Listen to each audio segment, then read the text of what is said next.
Yon, hello po, magandang araw. Andito pa rin po tayo sa Malaysia. Kasama po ang Mike Travel and Tours. Kaya po sa mga sa mga magbubuk diyan ng ang ganda ng mga gold. Magbubuk po diyan ng inyong mga ah, magbubuk po ng inyong mga travel kay Mike Travel and Tours na. And then nga po no, bali ano lang po natin na ito nga po si Ramil Mat ha? Oh, sorry. Okay. Uh, Here. Can? Ha? Oh, okay. Just vlogging. Yun nga po no, si Ramil Madriaga po ay talagang nagkakaproblema ngayon dahil meron po lumabas na balita ngayon na ito nga pong cellphone ni Ramil Madriaga ay nako, delikado po. Nawawala po ang cellphone na importanteng ebidensya natin para kay Sara Duterte at sa mga Duterte. Dahil eto nga, may kinalangan po. Di umano, itong hayop na baklang may AIDS na si Harry Roque. Nagtuturoan po ang korte ngayon at ang prosecutor team ni Harry Roque kung saan po naitabi tong ebidensya. Yan po ay talagang panggigipit na. Yan po ay talagang sobrang katakot-takot. Sobrang katakot-takot po ang ginagawa pong pagmamanipula ng mga Duterte, lalong-lalo na po si Sara Duterte. Kaya po mga kaibigan, ano na ngayon? Paano na po ngayon yan? Yun po ang akala, Yun po ang akala nila Harry Roque. Akala yata nila, although kailangan po natin ng ebidensya talaga yan sa cellphone video. Hindi naman po siguro ubos na ubos ang ipapakitang ebidensya dito sa impeachment trial. Kasi po lumakad po, katatapos lang po ng hearing kahapon ng kidnapping case ni Ramil Madriaga. At ito nga, nai-open po itong issue about sa cellphone na tatlo na nakumpiska kay Ramil Madriaga. At doon nga po sa cellphone na to ay nandoon ang ebidensya ng pag-uutos ni Digong, pag-uutos ni Sara, kung saan po i-deliver ang mga illegal na transaksyon, ang mga illegal na gawain na inuutos sa kanya ng mga Duterte. Ngayon po si Harry Roque nagtatanga-tangang kupal na hayop na to. Harry Roque, saan mo inutos na alisin at iwala? Nawawala daw po kasi di umano ang cellphone. Kaya po, ito ay nakaka-alarma. Diba? Nakaka-alarma po ito. Dahil kung nandiyan po yung cellphone, mapapatunayan po natin kaagad-agad ito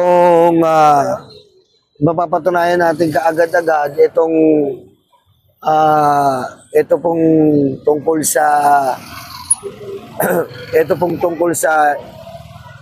ni Sara Duterte, yung mga confidential funds na inutos, pag-uutos ni Digong, pagdi-deliver ng Pogo money, di ba po? Yan. Ano na, Harry Roque? Hindi nyo pwedeng, ito pa po ang malupit dyan. Harry Roque, pusang ina mo, hindi mo pwedeng iwala yung ebidensya dahil may procedure po yan. Hindi po basta-basta masabi lang na nawawala ang ebidensya. May pananagutan po yan sa korte at sa prosecutor. Kung kayo ang nagmanipula niyan at nagsagawa at nagpasimuno ng pagpapawala ng ebidensya niya sa korte, dapat managot kayo. Mananagot po yan, bawal po yan. Na ang ebidensya po na pinagkatiwala dito po sa korte o dyan sa mga kung sino man po umahawak diyan sa kaso ng kidnapping ni Ramil Madriaga ay hindi po dapat winawala yan. May kaukulang parusa po yan. Napakalaking parusa po yan. Kasi po ebidensya yan sa korte. And yan po ay dapat tinatabi maigi. Yan po ay dapat sinisecured maigi. Kaya napakalaking kagaguhan po ang ginawa ni Harry Roque dito. Ang feeling po, ang sabi po sa atin ng ating mga intel, ay si Harry Roque daw po ang nagsagawa nitong mamanipula nitong 3 cellphone ni Ramil Madriaga. Ang pinaka-importante po kasi diyan ay yung iPhone 10. Dahil dito sa iPhone 10, nandiyan po ang mga videos, nandiyan po ang mga larawan ng mga transaksyon na illegal na ginawa ni Ramil Madriaga para sa korte. Okay? Ayan po. At kanina nga, ito pong linggo, nag-file na naman po ng kaso sa Taguig Regional Trial Court si La Chica, ang confidential man. Ha? Ang confidential man po ni Sara Duterte. Ayan po si La Chica, kung matatandaan nyo, nung good governance hearing po, kung matatandaan nyo po, si La Chica po, habang winidraw po ni Gina Acosta ang pera from Land Bank, inutusan po ni Sara Duterte si Gina Acosta na ibigay ang winidraw confidential funds o pera dito kay Kernel La Chica. Nagkita po si Gina Acosta sa utos ni Sara Duterte,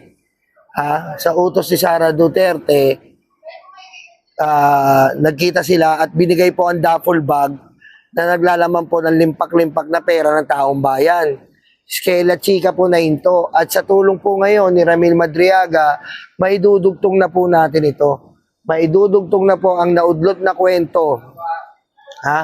Ang naudlot na kwento ukol dito sa confidential funds. Kita niyo po mga kababayan, mga karayuma.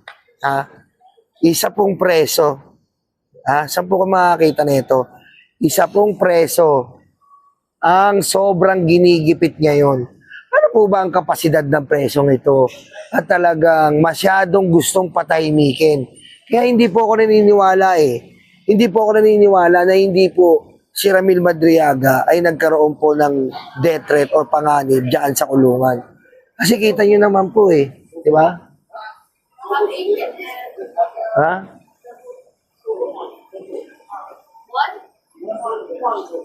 Wait lang po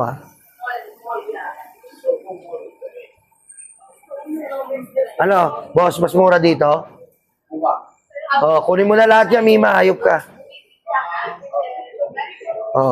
Kasi hindi po tayo naniniwala na ito pong si Ramil Madriaga ay hindi po nagkaroon ng kapahamakan nung nakaraan.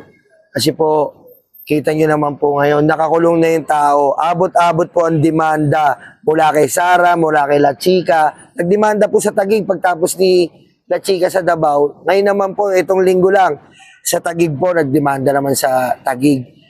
Kung saan nagdemanda rin doon si Sara Duterte. Talagang, gigil na gigil sila. Ayaw po talaga nila bigyan ng konting ng konting laway na maibubulaslas po si Ramil Madriaga. Ayan. Kasi po itong gaganapin po natin na impeachment House of Representative dito po sa House of Representative ay magiging maganda po at ma-action ito. Bakit kamo? Kasi po itong magiging hearing na po ito ay mapapatunayan po dito kung talaga ba nagsasabi ng totoo ang si Ramil Madriaga, nagsasabi ng totoo ang House of Representative, nagsasabi ng totoo sila ukol dito sa confidential funds at iba't ibang anomalya ni Sara Duterte. Kaya mga kababayan, saan po kayo makakita ng ganyan? Ayaw sumagot ni Sara pero tignan nyo po tignan nyo.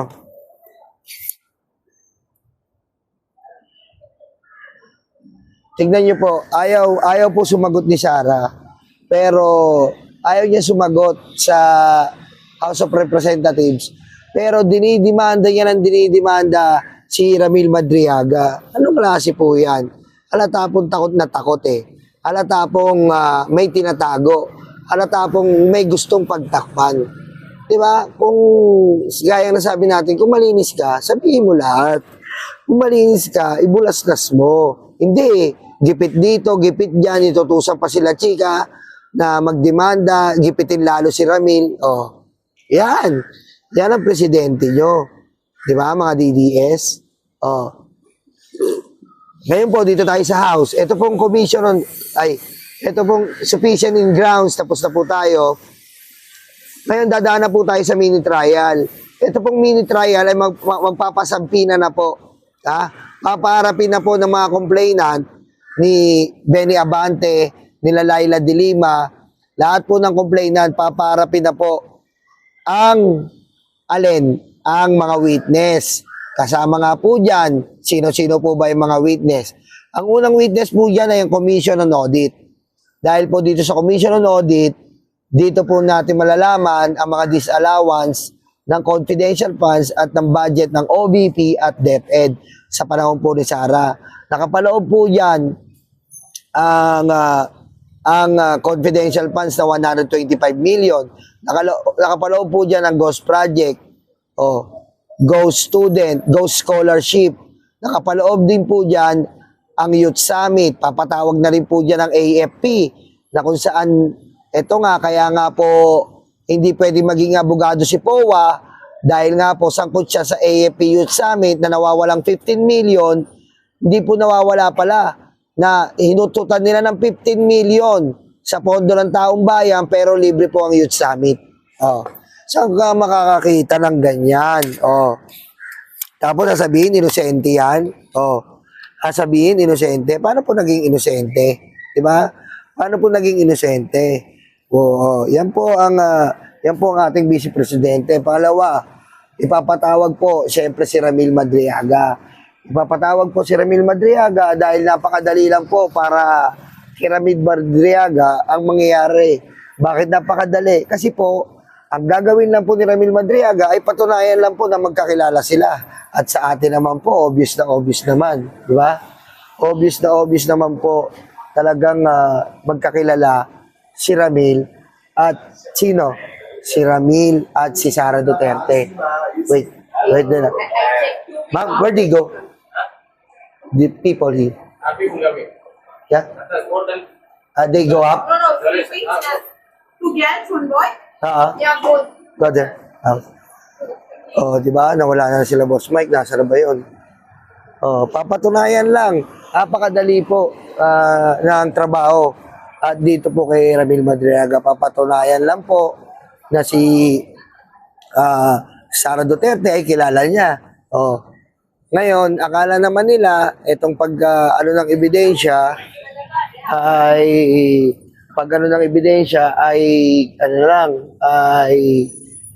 tawag dito, ang pag-ano ng ebidensya ay pag-ano ng cellphone niya ay wala na. Ibig sabihin, mahihirapan na si Ramil Madriaga na patunayan. Hindi po, nagkakamali po kayo.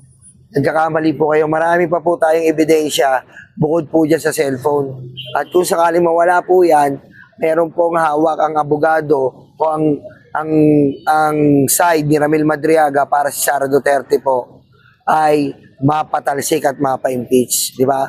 Kaya abangan po natin to mga kababayan, mga karayuma, mga libag. Shoutout po sa inyong lahat. Lagi niyo po i-like yung video. Nandito po tayo ngayon sa Malaysia. Ayan, dito po tayo, dito po. Napakaganda po. Ito po ang pinaka parang ungpin nila dito.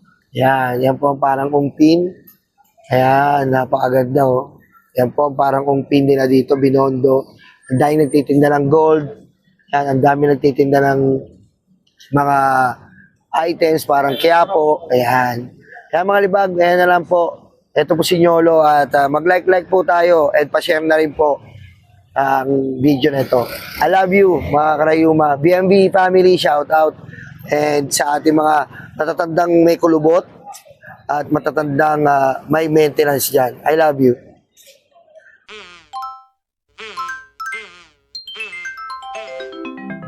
Kakulango.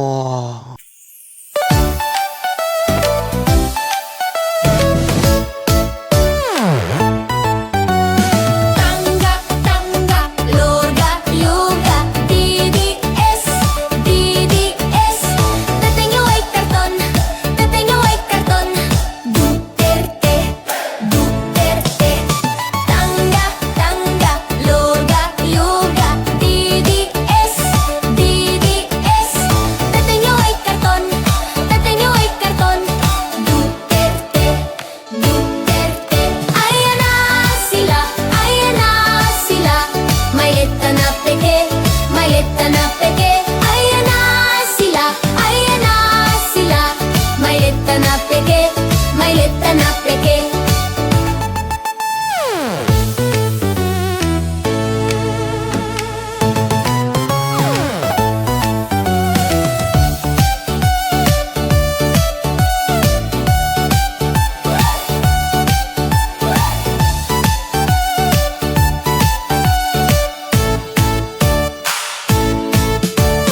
Tangga, tangga, luga, luga, DDS, DDS. Tatay niyo ay karton, tatay niyo ay karton. Duterte, Duterte. Tangga, tangga, luga, luga, DDS, DDS. Tatay niyo ay karton, tatay niyo ay karton. Duterte, Duterte. Ayan na sila, ayan na sila. Malita na peke, malita na peke. Ayan na sila, ayan na sila. Malita na peke, malita na peke.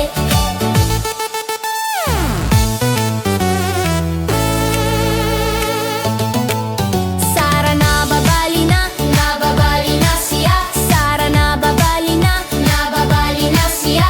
Digong masusunog na siya. Digong masusunog na sa. Tangga, tangga, luga, luga, DDS, DDS. Tatay niyo ay karton, tatay niyo ay karton. Duterte, Duterte. Puro fake news ang DDS. Puro fake news ang DDS. Mga troll farm, mga kate. Duterte, Duterte. Puro fake news ang DDS. Puro fake news ang DDS. Mga troll farm, mga kate. Duterte, Duterte. Tangga, tangga, luga, luga, DDS, DDS. Tatay niyo ay karton, tatay niyo ay karton. Duterte, Duterte. Tangga, tangga, luga, luga, DDS, DDS. Tatay niyo ay karton, tatay niyo ay karton. Duterte, Duterte. Ayan na sila, ayan na sila. Malita na peke, malita na peke. Ayan na sila, ayan na sila. Malita na peke, malita na peke. Puro fake news ang DDS. Puro fake news ang DDS. Mga troll farm, mga tae. DDS, DDS. Puro fake news ang DDS.